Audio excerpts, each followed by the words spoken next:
Hello everyone, welcome to Net Mentors. This is Manisha Sharma, and in this video we are going to discuss some of the previous year question paper from Business Economics, that is for your UGC Net exam Commerce. So what we are going to do, I have planned it in a series of videos कि हम क्या करेंगे, हर video में 5-5 question और 5-5 concept cover कर लेंगे, जिससे कि आपके around 60 to 70% of the syllabus सिर्फ आपके प्रीवियस ईयर क्वेश्चन में ही आपका कंप्लीट हो जाएगा. So this will be a very good strategy to cover all the syllabus in the minimum possible time. Okay, so ये आपकी जो वीडियो है, ये जो नेट के लिए प्रिपेयर कर रहे हैं उनके लिए भी यूजफुल है, स्पेशली जो एमकॉम कर रहे हैं वो भी इसको देख सकते हैं, and for the students who are studying in BCom. So let's start with the very first question. Now ये आपके जून 2019 से मैंने लिए हैं. So what I am doing, मैं धीरे धीरे आपके जो अभी रिसेंट एग्जाम हुए हैं उसी से आपके स्टार्ट करेंगे कि जून का लेंगे, दिसंबर का लेंगे, and then we will be proceeding. मतलब सबसे पहले जो रिसेंट एग्जाम हुए उनके क्वेश्चन कवर करेंगे एंड 2015 तक करके सारे क्वेश्चन कवर कर लेंगे. तो हर सब्जेक्ट का ऐसे ही चलेगा. Okay, so starting with this question, find the marginal revenue of a firm that sells a product at a price of ₹10 and the price elasticity of a product is -2. Now number one thing that you have to understand कि आपको question समझ में आया कि नहीं. ठीक है, सबसे पहले क्या पूछ रहा है वो कि आपको मार्जिनल रेवेन्यू फाइंड करना है. मार्जिनल रेवेन्यू फाइंड करना है और आपको प्राइस इलास्टिसिटी दे रखी है. अब देखो कई बच्चे तो इसमें कंफ्यूज हो जाएंगे कि that sells a product at a price of ₹10, ये क्या मतलब है. एआर ही तो होता है आपका प्राइस, एमआर आपका जो है आपको फाइंड करना है, एआर ही तो होता है आपका प्राइस. अगर आपने पढ़ के रखा होगा रेवेन्यू वाले चैप्टर में, then AR is said to be your price and price elasticity आपको दे रखा है -2. सो ऑप्शंस आर 5, 10, 30 एंड 15. नाउ जो दो आंसर इसके पॉसिबल निकलेंगे that is 5 and 15, and most probably what students will mark 15 as the right answer. ठीक है, तो इसका सॉल्यूशन देखते हैं. इसका आंसर है आपका 5. नाउ हाउ दैट हैपेंड, सबसे पहले तो आपको M R, A R and elasticity का फॉर्मूला अगर आपने पढ़ा होगा तो that you have to remember. पहले तो ए आर का क्या मतलब होता है, ए आर का मतलब है एवरेज रेवेन्यू. कैसे निकलता है वो, जब आप टोटल रेवेन्यू को डिवाइड करते हो यूनिट्स ऑफ आउटपुट से. ओके, एम आर क्या होता है, change in T R upon में चेंज इन आउटपुट. मान लीजिए आपका टी आर जो है 10 से 20 हो गया और आपका आउटपुट 1 से 2 बढ़ गया, तो चेंज कितना हुआ 1 से 2 में, 1 आउटपुट में, और टी आर में कितना चेंज हुआ 10. तो 10 divided by 1 that will be your M R. और टी आर तो आपका होता ही है प्राइस इनटू क्वांटिटी. तो आपको ये देखना है कि जो आपका एम आर है, ए आर है, इसमें आपका रिलेशन ही पूछा गया है कि, और जो प्राइस इलास्टिसिटी ऑफ डिमांड है आपका, उसका रिलेशन होता है, एक फॉर्मूले से रिलेट करते हैं उसको. तो फॉर्मूला क्या है वो, M R is equal to A R into में E-1 that is elasticity -1 divided by में E, where E is the price elasticity of demand. Okay, तो elasticity of demand that is your demand का part है आपका. तो ये सारा आपका पूरा जैसे लास्ट में जो आता है ना पार्ट, रेवेन्यू, कॉस्ट, ये सारा उसमें इंक्लूडेड होता है. तो नंबर वन थिंग, अगर इसकी जगह हम 1 रख के देखें तो क्या आंसर आता है हमारा, तो दैट विल बी 0. मतलब इज E जो होगा that will be is equal to 1, unity होगा. अगर E ग्रेटर देन 1 है तो एम आर आपका पॉजिटिव होगा, और E लेस देन 1 है तो एम आर आपका नेगेटिव होगा.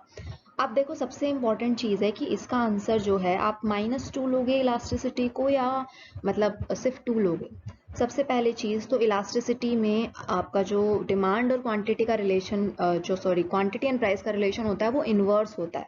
तो ऑलरेडी इनवर्स है तो माइनस लेने का तो मतलब बनता ही नहीं, राइट. तो इसीलिए हम इसका मॉडुलस कर देते हैं, हम इसका मोड लगा देते हैं, जिससे इसका माइनस साइन हट जाता है. तो इसीलिए we take the absolute value only, और हम नेगेटिव साइन को इग्नोर कर देते हैं. तो क्या आएगा आपका, M R is equal to A R, इसमें फॉर्मूले में पुट करिए. ए आर क्या है आपका 10, एंड इलास्टिसिटी जो प्राइस इलास्टिसिटी है दैट इज 2 - 1 एंड अपॉन 2. तो एम आर आपका जो आ जाएगा 5. रिजल्टेंट आपका 5 आंसर होगा. आई hope this is clear. Now, second question.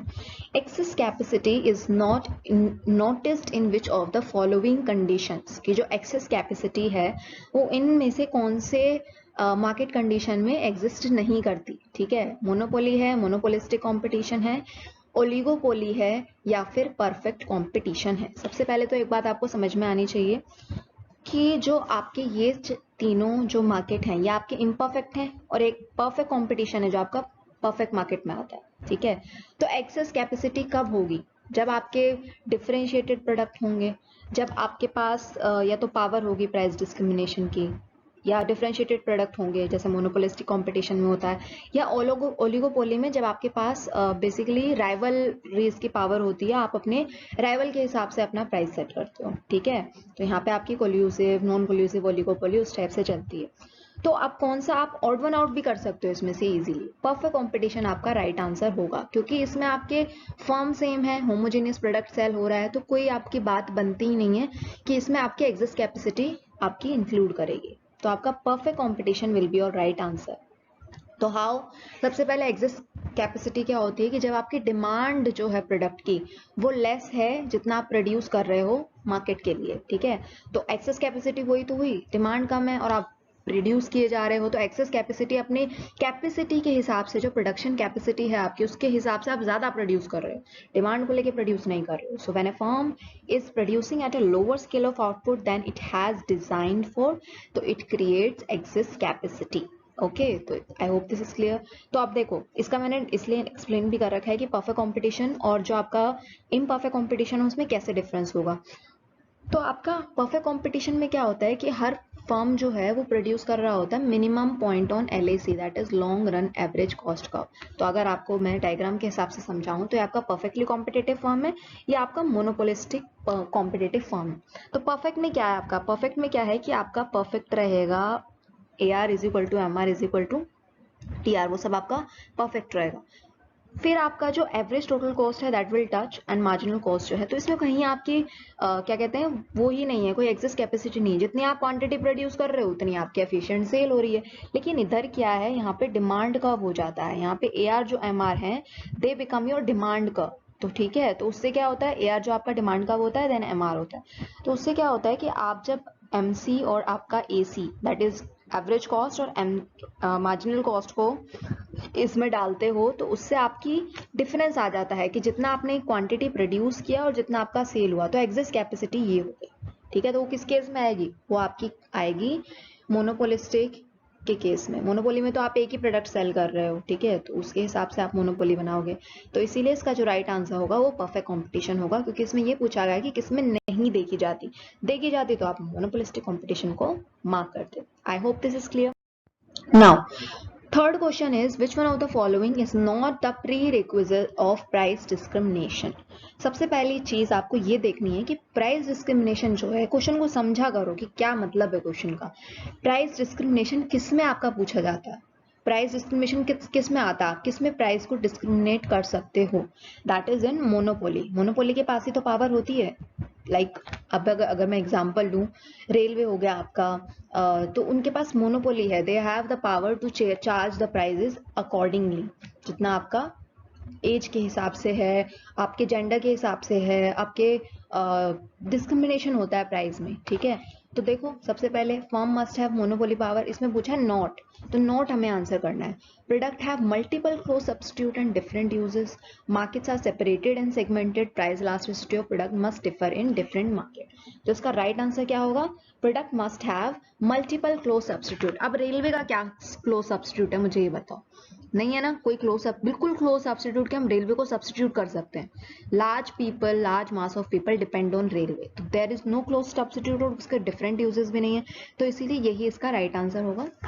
Because monopoly में सेलर जो है वो प्राइस जो है मतलब एबनॉर्मल प्रॉफिट की तरफ भागता है कि कैसे मैं एबनॉर्मल प्रॉफिट कमा सकता हूँ। तो it is important to remember that price discrimination can not persist under perfect competition since the seller has no control over the market price of the product and service, so it requires an element of monopoly to allow him to influence the price, right? तो इसीलिए आपका B option will be correct. I hope this is moving towards your fourth question.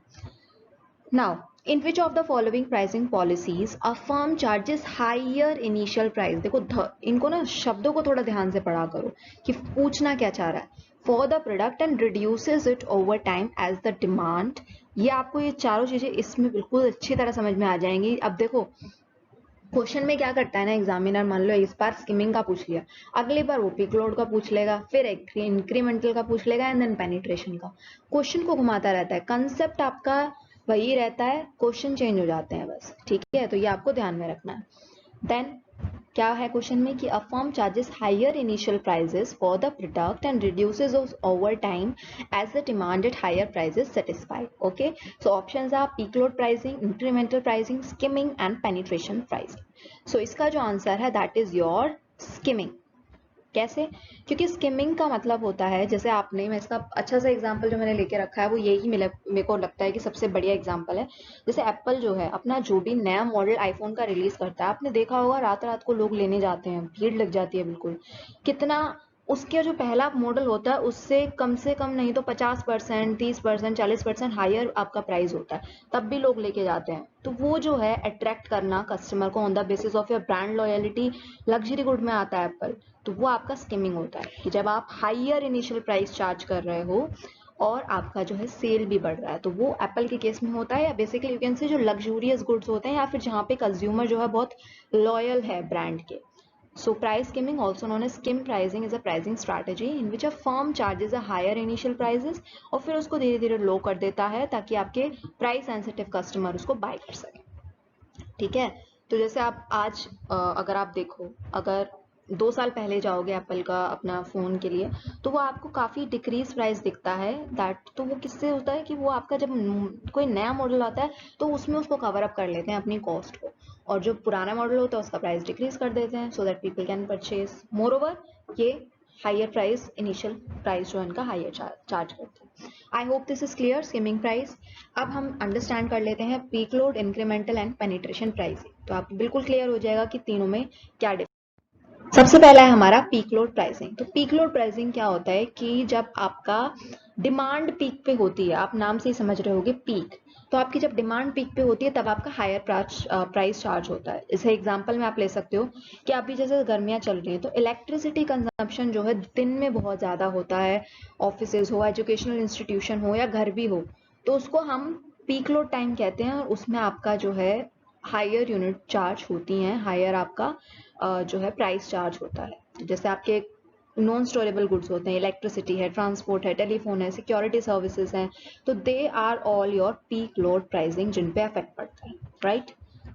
Next है आपका incremental pricing. Incremental pricing का क्या मतलब होता है? जब आप इंक्रीमेंटल कॉस्ट, अपनी कॉस्ट को इंक्रीमेंट करते हो प्रोडक्ट की. कैसे?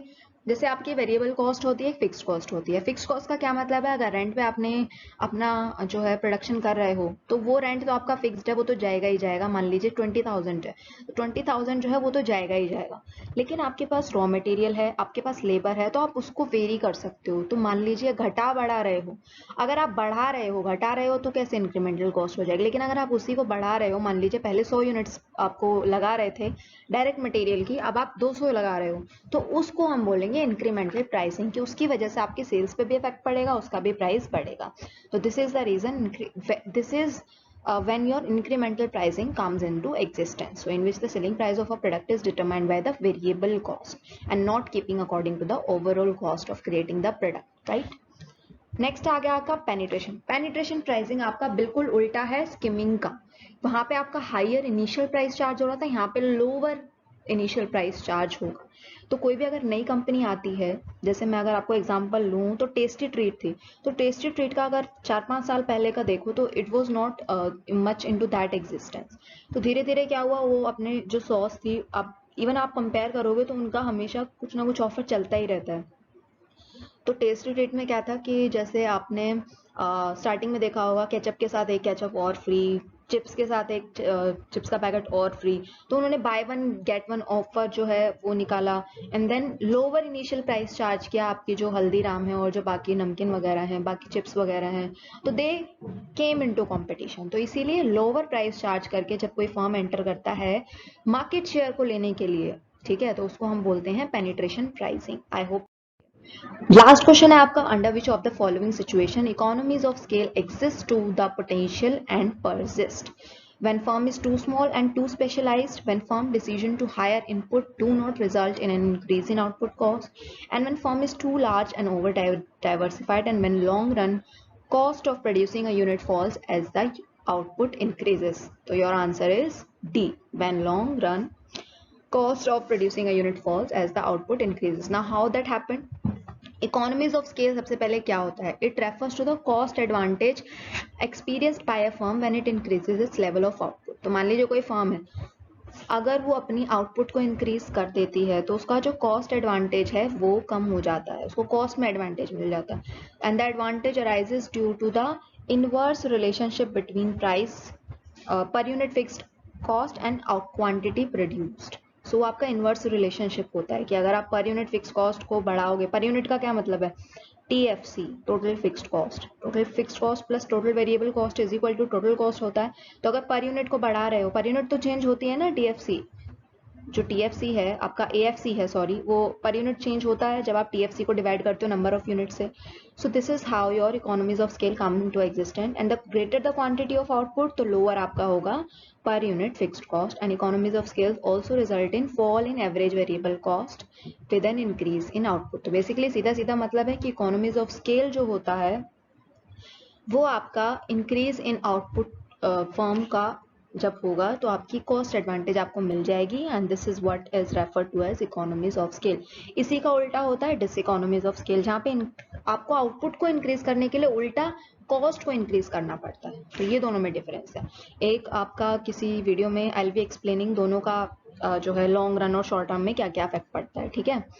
So this is all in this video. I hope you all like this video. Please feel free to ask any question and subscribe and like and comment, and thank you so much.